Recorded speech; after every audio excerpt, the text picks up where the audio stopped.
Vale, nos habíamos quedado hablando de los juicios. Habíamos visto la enseñanza de Jesús sobre ellos, ¿no? Sobre que no hay que juzgar. Y luego algún ejemplo figurado que pone, ¿no? Sobre el juicio. Vale, y ahora vamos a ver su ejemplo de vida. Lo que confirma, digamos, todo lo anterior, ¿no? Como os decía, las tres cosas juntas, ¿no? En lo que más nos deberíamos de fijar quizás, ¿no? En su ejemplo de vida, ¿no? Vale. Bueno, voy a contaros un par de episodios de su vida, pero en realidad se ve continuamente que Jesús pone en práctica esto, ¿no? Para empezar, porque se junta con borrachos, con publicanos, con gente no religiosa, ¿no? Cosa que criticaban mucho los judíos de su entorno, ¿no? Que no se mezclaban con gente que ellos que consideraban impuras, ¿no? Por eso a él le echaban en cara el que comiese con ellos, el que comiese con borrachos, con tal, que se juntara con todo el mundo sin hacer distinción, ¿no? De personas, ¿no? Con gente adinerada, con gente pobre, en fin, no hacía ninguna distinción, ¿no? Entre la gente. Pues ahí podemos ver que no juzgaba a nadie, ¿no? Que al no hacer distinciones. Pero os voy a mostrar un par de episodios concretos de su vida, ¿no? Que lo muestran con claridad, ¿no? O en concreto. Lucas 7:36. Un fariseo había invitado a Jesús a comer. Ya sabéis, ¿no? Fariseo, profesional de la religión, los clérigos de aquella época, ¿no? Políticos, creo que os lo he comentado antes, políticos y sacerdotes a la vez, ¿no? Como profesionales. Un fariseo había invitado a Jesús a comer. Entró en casa del fariseo y se puso a la mesa según la costumbre. En el pueblo había una mujer conocida como pecadora. Al enterarse de que Jesús estaba comiendo en casa del fariseo, vino con un vaso de perfume. Se colocó de pie detrás de él, llorando junto a sus pies. Los secó con sus cabellos, se los cubrió de besos y se los ungió con el perfume. Al ver esto, el fariseo que le había invitado se dijo interiormente: si este hombre fuera profeta, sabría quién y qué clase de mujer es la que lo está tocando. Una pecadora. Pero Jesús, tomando la palabra, le dijo: Simón, tengo algo que contarte. Simón contestó: di, maestro. Fíjate, interiormente estaba pensando, si este fuera un profeta, seguro que tal, ¿no? Y cuando le habla a Jesús dice: sí, di, maestro, ¿no? Les llamaba hipócritas continuamente a los fariseos, ¿no? Bien, di, maestro. Un prestamista tenía dos deudores. Uno le debía 500 denarios y el otro 50. Como no tenían con qué pagarle, les perdonó la deuda a los dos. ¿Cuál de los dos le querrá más? Contestó Simón: pienso que aquel a quien le perdonó más. Jesús le dijo: has juzgado bien. Y volviéndose hacia la mujer, le dijo a Simón: ¿ves esta mujer? Cuando yo entré en tu casa no me ofreciste agua para los pies. Ella, por el contrario, los ha regado con sus lágrimas y me los ha secado con sus cabellos. Tú no me besaste al llegar. Ella, empero, desde que entró, no ha dejado de cubrirme los pies con sus besos. Y tú no me echaste aceite en la cabeza. Ella, en cambio, me ha derramado perfume en los pies. Por eso te digo que se le han perdonado sus pecados, sus numerosos pecados, por el mucho amor demostrado. Pero aquel a quien se le perdona poco, demuestra poco amor. Después dijo a la mujer: tus pecados te quedan perdonados. Los que estaban con él a la mesa se pusieron a decir en su interior: ¿quién es este hombre que ahora pretende perdonar los pecados? Mas Jesús le dijo a la mujer: tu fe te ha salvado, vete en paz. Bueno, veis, ¿no? De esto del perdón hablaremos a continuación. Mirad cómo reaccionan los judíos, ya que surge esto, ¿no? Cómo reaccionan los judíos que dicen: ¿quién es este hombre que ahora pretende perdonar los pecados, ¿no? Porque para ellos esto solo era cosa de Dios, el que podía perdonar los pecados, ¿no? Hacían ceremonias, ritos de expiación de los pecados, de purificación, a través de rituales y todo esto, ¿no? Ahora son los sacerdotes los que supuestamente tienen ese poder, ¿no?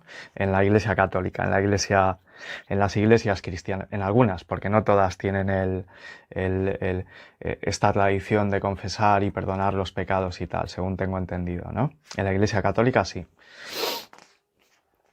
Vale, otro ejemplo. Por cierto que esto del perfume de la mujer en Juan, ¿vale? Parece referirse este mismo episodio, pero sin embargo Juan dice que es una de las hermanas de Lázaro, ¿no? En mi opinión, este episodio del perfume, en mi opinión, esto es solo opinión, ¿no?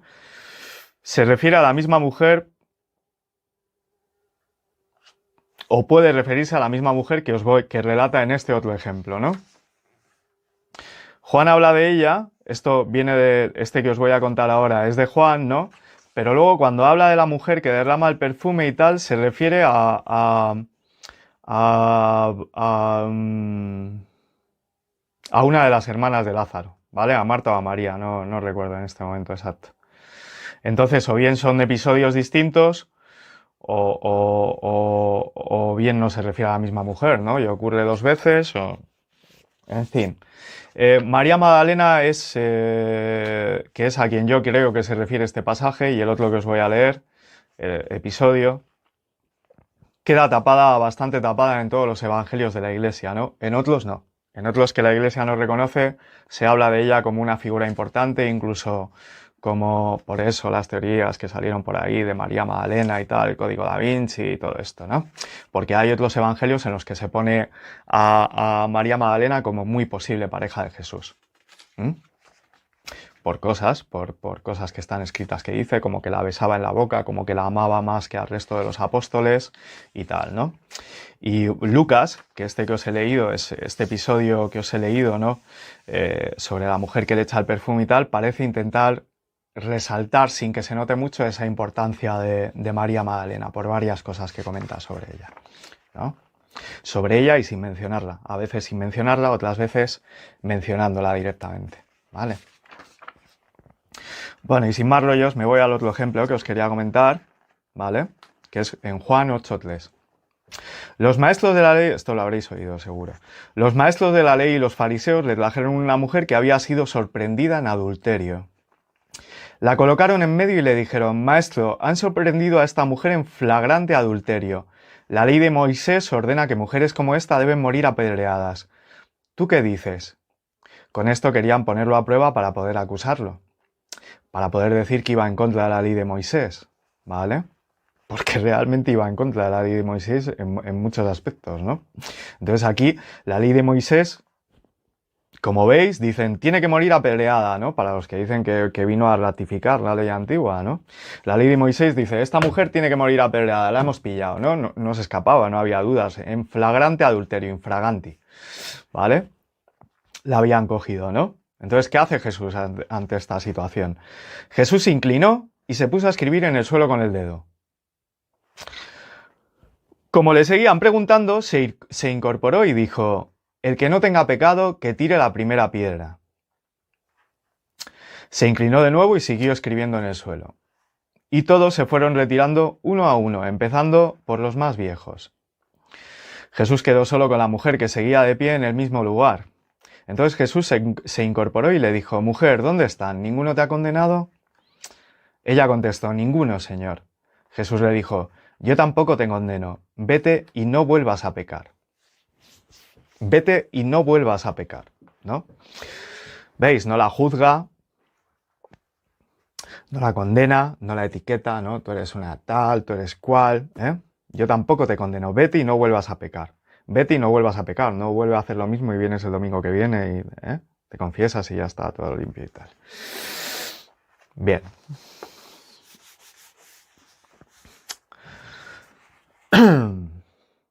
Bueno, pues esta es la demostración, ¿no? Como veis en su ejemplo de vida, dice de no juzgar, pone ejemplos teóricos, figurados, sobre qué clase de juicios, sobre qué es juzgar y cómo juzgamos a los demás y tal, y en su vida práctica se ve que lo lleva, a la práctica, ¿no?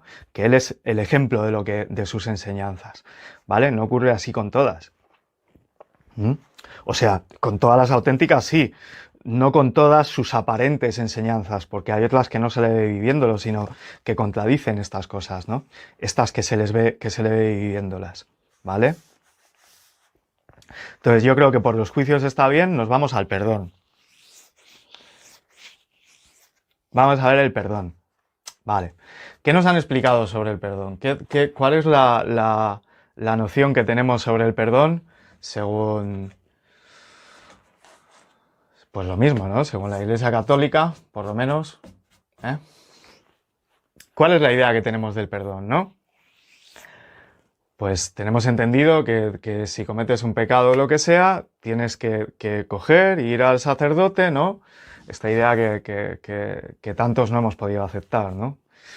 Hay quien la acepta, hay otros que, pues como yo, por ejemplo, nunca la pude aceptar. Nunca entendí que tuvieses que ir a uno que es igual que tú, ¿no? Que Dios quisiese que vayas a uno que es igual que tú y le cuentes tus historias, tus roñas, ¿no?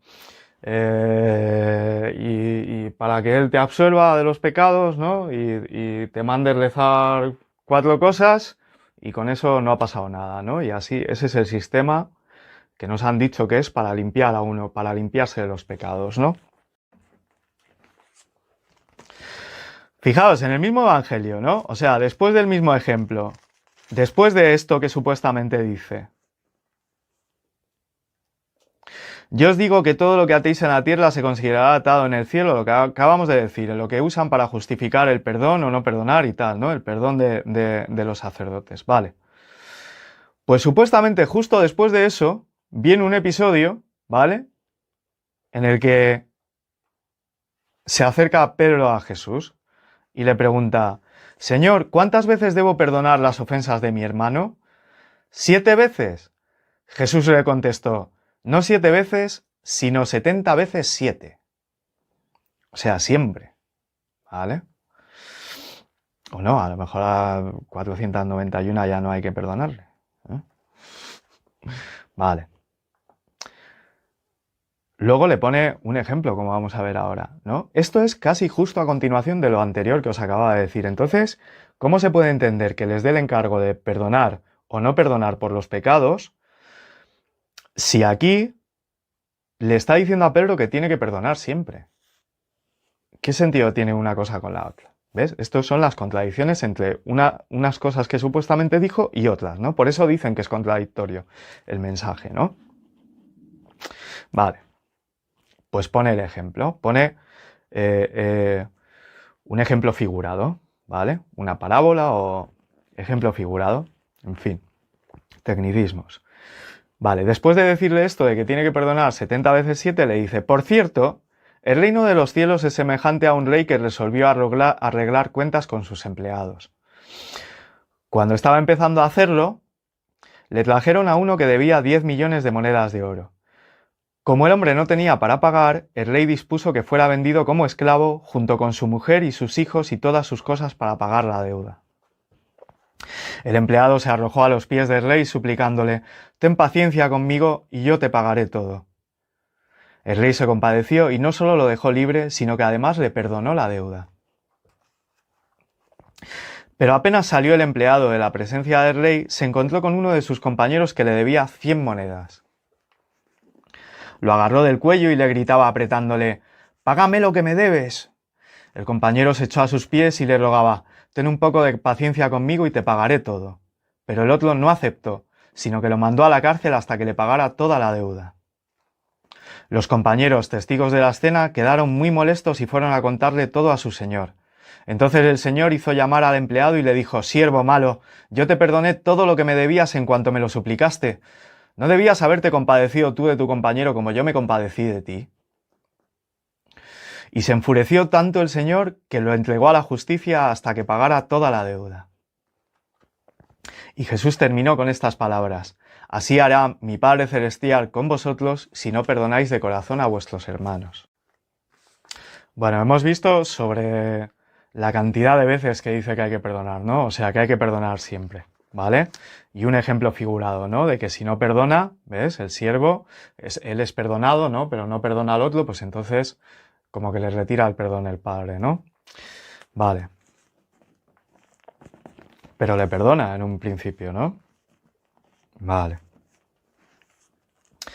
Vamos a la enseñanza. ¿Hay alguna enseñanza sobre el perdón que diga directamente cómo es el perdón? ¿En qué consiste el perdón? Vale.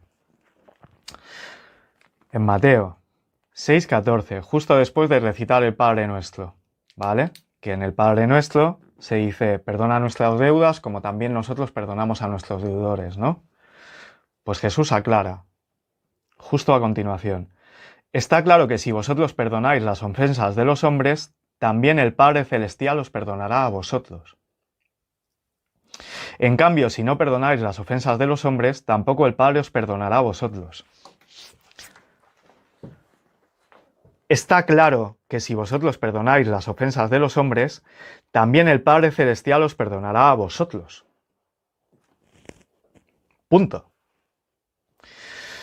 Fijaos qué diferencia, ¿no? O sea, porque esto no es solo es revolucionario con relación a su tiempo, porque ellos tenían ceremonias, ritos de expiación y tal, y aquí lo tira por tierra al decir esto, ¿no? Igual que otras muchas. Cuando dice esto de que lo que entra por la boca no importa, ¿no? Pues tenían cantidad de normas sobre lo que se podía comer, lo que no se podía comer, cómo se tenía que comer, qué había que hacer antes, tal. En fin, una revolución total, ¿no? Es otra cosa lo que trae Jesús, ¿vale? Ellos tenían sus ritos de purificación, de expiación y tal igual, y aquí Jesús dice, está claro que si perdonáis las ofensas de los hombres, también el Padre Celestial os perdonará a vosotros. No hay más. O sea, es lo que pone como única condición, ¿vale? Y además, está claro, dice, ¿vale? O sea, es como si el perdón del Padre únicamente dependiese de que nosotros perdonemos a los demás. Por lo tanto, si tú perdonas a los demás, como que hagas lo que hagas, el Padre te perdona a ti, ¿no? O sea, es como si su perdón fuese incondicional, ¿vale? Es como si dependiese de que tú lo des, ¿no? Para poder recibirlo, ¿no? Es como pues eso, como si únicamente dependiese de eso, ¿no? Lucas 23:33.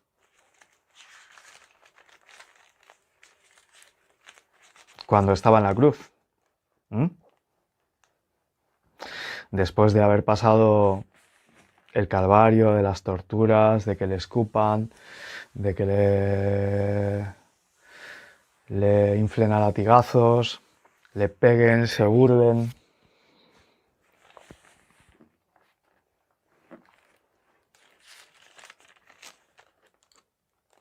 ¿Qué dice Jesús con relación a todo eso?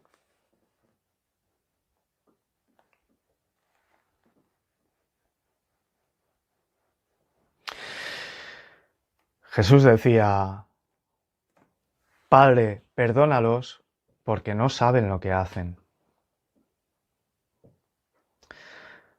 Padre, perdónalos porque no saben lo que hacen. A los que le habían maltratado, a los que le habían llevado a la cruz, a los que no se estaban confesando, a los que no le habían pedido perdón. Su actitud hacia ellos es pedir el perdón hacia Dios, ¿no? Pedir el perdón para ellos a Dios. Porque no saben lo que hacen. ¿Quiénes no saben lo que hacen? Nadie que no haya tomado conciencia, nadie que no haya salido, que no haya encontrado el reino de, según el mensaje de Jesús, nadie que no haya, y mi punto de vista, que no haya encontrado el reino de Dios, que no haya tomado conciencia de sí, por eso no se sabe lo que hace. Si no sabes quién eres, si no sabes quién eres, si no sabes de dónde vienes, si no sabes a dónde vas, si estás perdido, si estás nublado en tinieblas, ¿no? Si no sabes qué haces aquí, no sabes lo que haces, ¿no? El que no sabe quién es, ni de dónde viene, ni a dónde va, no sabe lo que hace en realidad. Y así es para todos hasta que se encuentra el reino. Bueno, hemos visto los dos primeros mandamientos de 4, que son los que considero, los que he mencionado antes y los que considero, ¿no? Los que expone Jesús y se salen un poco de lo que había antes, ¿no? Por eso los que se pueden considerar originales suyos. Aunque alguno de los que se haga eco sí que estaban, pero los argumenta, los ejemplifica, los amplía de diferente forma ¿vale? Con diferentes matices y no son los de la ley antigua, ¿no? Esto de los dos que hemos visto de no juzguéis y perdonad, ¿no? Tú fíjate qué diferente considerarlo de lo antiguo, que en realidad lo antiguo lo que te hace es provocar juicio, ¿no? Y provocar ausencia de perdón. Porque si según Dios la ley dice no cometer actos, lo que pasa con la mujer esta adúltera que os comentaba antes, ¿no? La mujer adúltera que le llevan a Jesús para ser apedreada. Si la ley dice no puedes cometer actos impuros y Dios dice que hay que castigar apedreando, entonces eso lo que te hace es fomentar el juicio, ¿no? Si Dios juzga, si dice que esto está mal, lo que te está dando es argumentos de juicio, ¿no?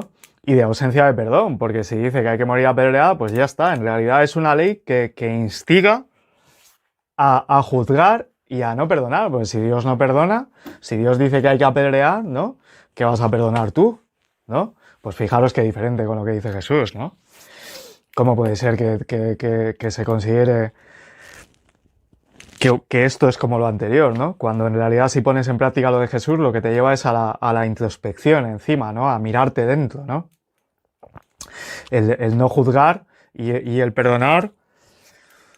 Si tú nunca lo has escuchado, si nunca te has puesto a ello, si no conoces el mensaje de Jesús o no eres una persona que de por sí, sin conocer el mensaje de Jesús, te observas, meditas, te contemplas interiormente, ¿no? Reflexionas y tal.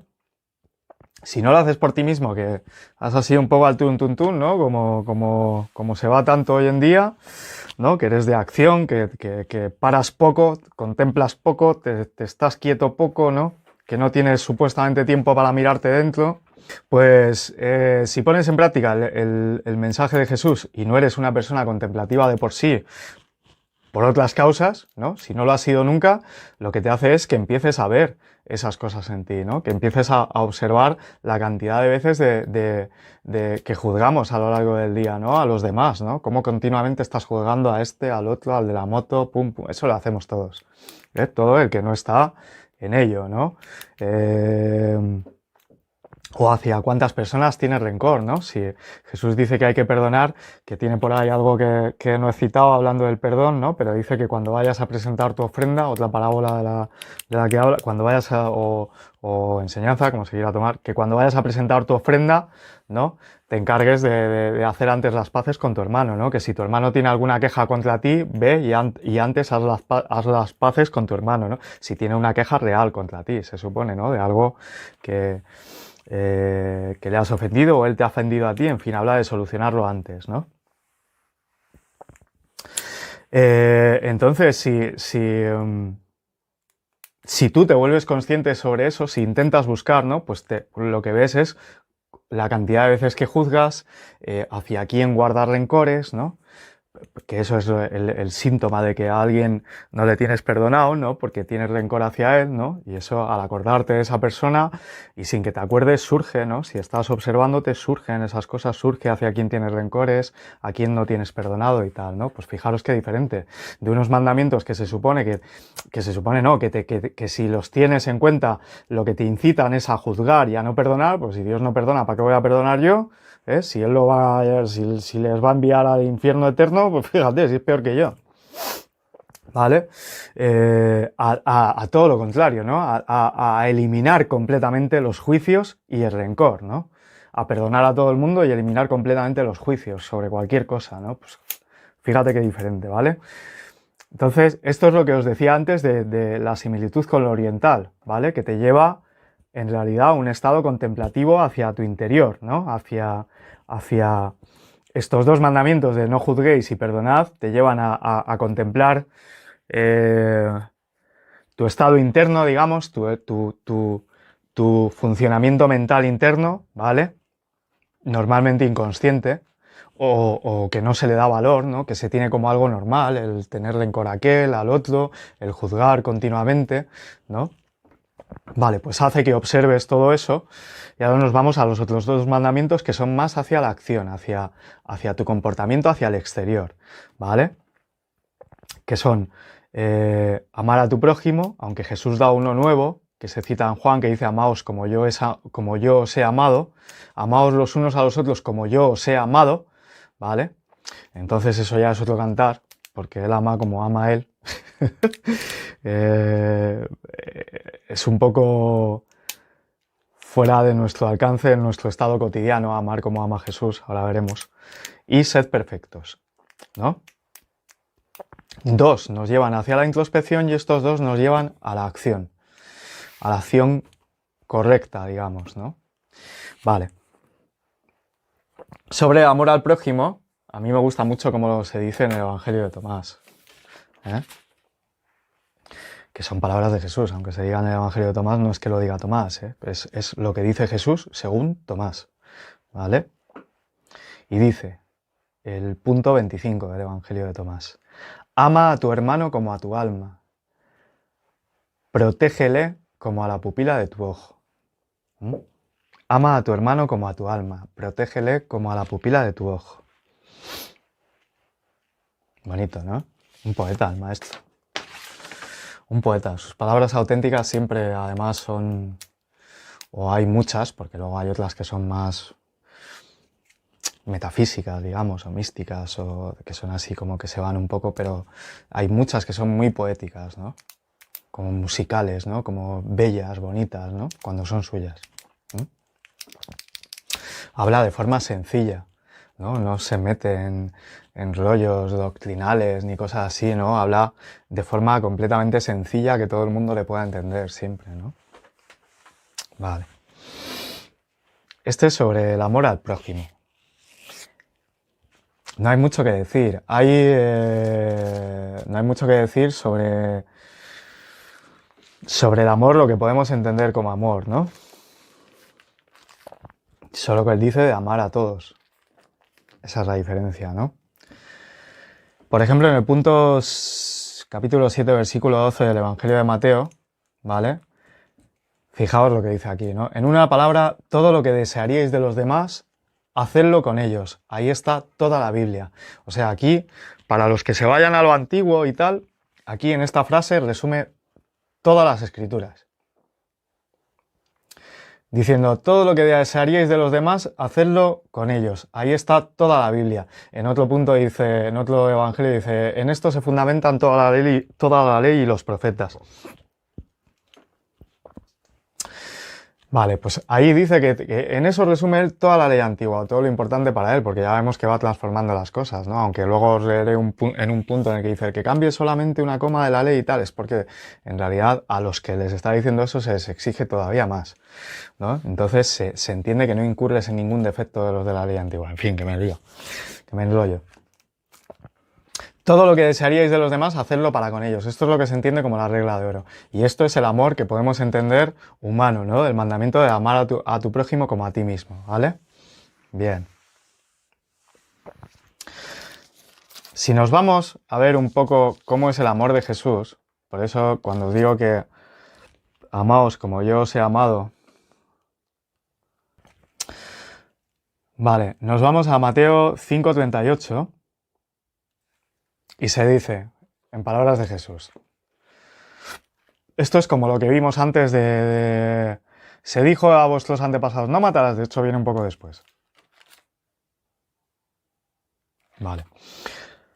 Pues en cambio yo os digo, ¿vale? Pues seguimos con esas cosas que dice Jesús, ¿no? Vale.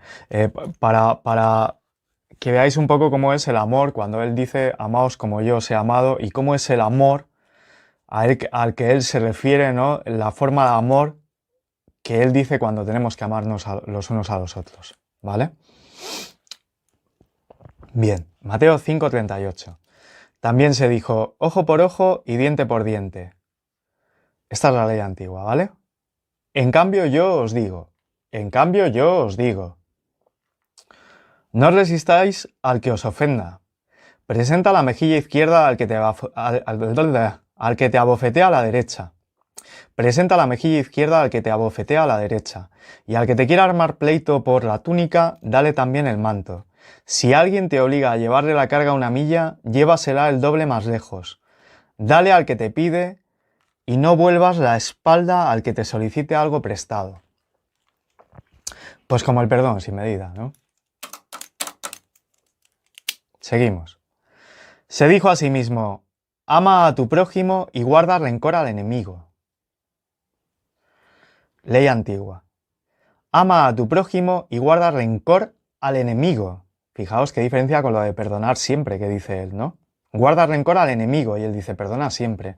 Perdónalos porque no saben lo que hacen a los que le mataron. ¿Vale? Que es lo mismo esto. Pero yo os digo, la enseñanza, amad a vuestros enemigos y rezad por vuestros perseguidores. Así seréis hijos de vuestro Padre que está en los cielos, que hace brillar el sol sobre malos y buenos y envía la lluvia sobre justos y pecadores. Porque si amáis solo a los que os aman, ¿qué premio merecéis? ¿No obran así también los pecadores? ¿Qué hay de nuevo en saludar a vuestros amigos? ¿No lo hacen también los que no conocen a Dios? ¿Los que no conocen a Dios? Por lo tanto, sed perfectos como es perfecto vuestro Padre en el cielo. Y aquí entramos en otro mandamiento. ¿Vale? Tú fíjate que está hablando del amor, ¿no?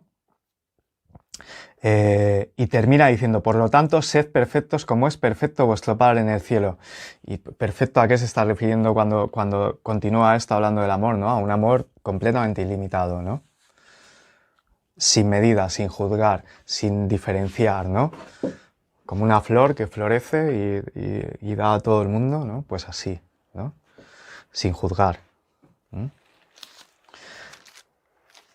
Vale.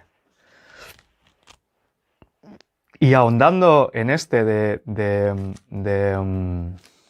sed perfectos, a ver si lo encuentro.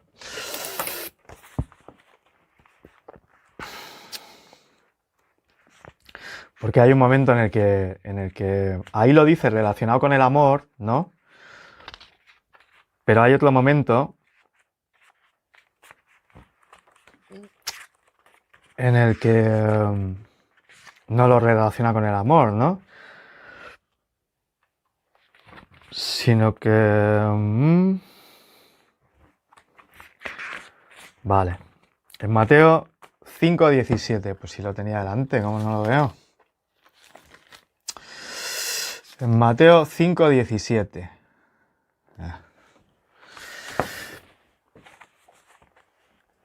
No creáis que he venido a suprimir la ley o los profetas. No he venido a suprimirla, sino a darle su forma definitiva. Su forma definitiva. Pero ya veis cómo cambia, ¿no? No la suprime, le da su forma definitiva, pero su forma definitiva es de la dualidad, del amor y el rencor, a solo el amor, ¿no? La transforma completamente. Su forma definitiva es transformarla completamente. ¿Mm?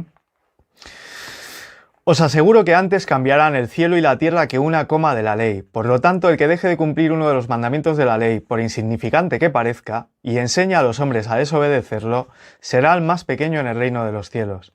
Al contrario, el que los cumpla y los enseñe será grande en el reino de los cielos.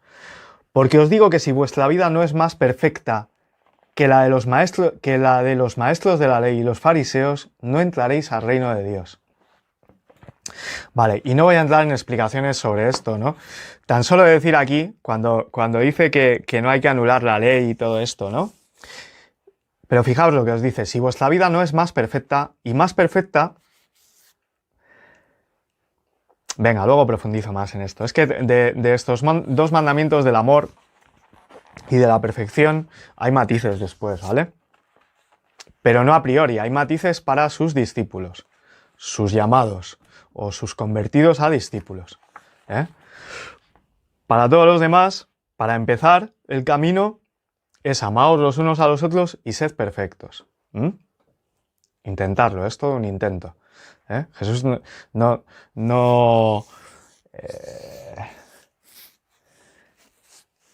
te dice que cumplas con sus mandamientos, te dice que los guardes, ¿vale? Pues si no, si tendrías que ser perfecto y no juzgar y perdonar y amar siempre, ¿sabes? Perdonar siempre, no juzgar nunca, amar siempre, ¿cómo vas a cumplir con eso? Pues nunca cumplirías con ello, ¿no? Hasta que no estés allá con él, que en realidad es la única forma, ¿vale? Hasta entonces es un intento. A veces lo consigues, a veces no, pero lo normal es que no, por eso dice guardarlos, ¿no? Cuando los guardas, cuando intentas guardarlos, lo que hace es eso, ¿no? Que al juzgar te das cuenta de que estás juzgando, que cuando no perdonas te das cuenta de que cuando estás viendo que te está surgiendo un rencor, pues ahí tienes la señal de que hay alguien en tu conciencia que no lo tienes perdonado, ¿no? Eso es lo que ocurre al guardarlos, ¿no? En realidad el cumplimiento real de los mandamientos de Jesús, el amar como Él ama, el perdonar de verdad, el ser perfecto de verdad, aunque perfectos lo somos a veces, pero cuando no lo pensamos, cuando no lo intentamos, cuando nos dejamos ser y surge, ¿no? Y somos un poco como niños, como Él dice que hay que ser también, pues ahí todos somos perfectos a veces, cuando disfrutamos y nos reímos y amamos, pero sin querer, ¿eh? Cuando surge, ¿no? Cuando tú piensas que amas, que dices, voy a amar, yo te amo, yo tal. Pues la mayoría de las veces no es así. Pero fijaros cómo transforma esto completamente la acción, ¿no? Te transforma hacia adentro y hacia afuera, ¿no? Con estos 4 mandamientos, por eso lo de que son tan similares, lo de antes compararlo con lo oriental, ¿no? Porque Jesús, sin decirte que te mires, te hace que te mires, ¿no? Y sin decirte, céntrate en la acción correcta y tal igual, bueno, ahí sí, porque te pide ser perfecto y amar, ¿no? Vale. Pero los otros, juzgar y perdonar, sí que te lleva a la autocontemplación a través de una acción, digamos, ¿no? En vez de decirte obsérvate, no te dice que te observes, pero lo que te manda, sus mandamientos te llevan a observarte sin querer, ¿no? Y los 4, ¿no? Lo que hacen es abarcar toda tu acción posible, ¿vale? Te hacen que te mires hacia adentro, el perdón y el no juzgar, ¿no? Te hacen que te contemples, que te observes, que te des cuenta de rencores, de juicios, ¿no? Que si no es por eso no los mirarías, porque son cosas que tan habituales, tan normales, que consideramos normales, entonces no le prestamos atención porque continuamente estamos así, es muy normal que todo el mundo tenga rencores o alguien atravesado, así, tachado y tal y cual, ¿no? Y que luego juzguemos continuamente a la gente que vamos conociendo, al que vemos por la tele en las noticias, a todo quisqui viviente, ¿no? Entonces, es que es algo muy habitual, los juicios, ¿no? El juzgar continuamente, ¿no? De nuestro estado mental habitual, cotidiano, ¿no? Y sin embargo, es un acto arrogante al fin y al cabo, ¿no? Porque tendrías que saber, por eso Jesús dice no juzguéis, ¿no? Porque tendrías que saber toda la vida del otro, ¿no? Toda su historia para poder juzgar con propiedad o cierta rectitud, o tendrías que saber toda su historia y toda su constitución de cómo está hecho, ¿no? Para saber si tiene más excusa o menos excusa para llegar a eso, ¿no?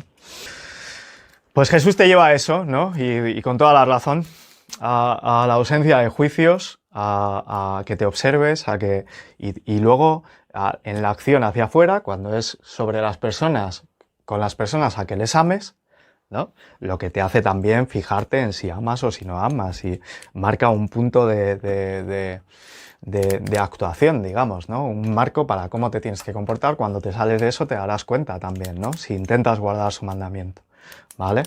Y el ser perfecto, ¿no? El ser perfecto que te lleva también a cuando no es en la relación con otros, en tu acción normal, cojo esto, lo pongo aquí, cojo el otro, ando, ¿no? Cualquier cosa que hagas, a intentar hacerla de forma perfecta, ¿no? Esto parece que es algo intrascendente o que no tiene mucho sentido, pero en realidad es que te lleva a centrar la mente, ¿vale? Tanto el perdón y los juicios hacia adentro como el ser perfecto y el amar hacia afuera. Lo que hace es que todo tu ámbito de acción, ¿vale?, esté concentrado en la acción correcta, digamos, ¿no? Bien, concluyo ya. El siguiente episodio, que salgo de aquí hecho fuego, el siguiente episodio va a ser la fe del maestro, que como veréis es muy diferente también a lo que nos han contado, ¿no? Nos han contado de creer en muchas cosas, él dijo de creer solo en una, que se refiere a la ubicación del Padre, a dónde debemos buscarlo y dónde estamos, ¿no?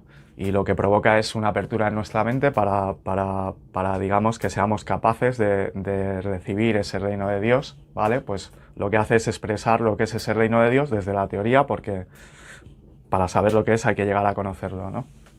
Y cierro ya, que me ahumo. Venga, en el siguiente, la fe del maestro. creer para ver. Venga.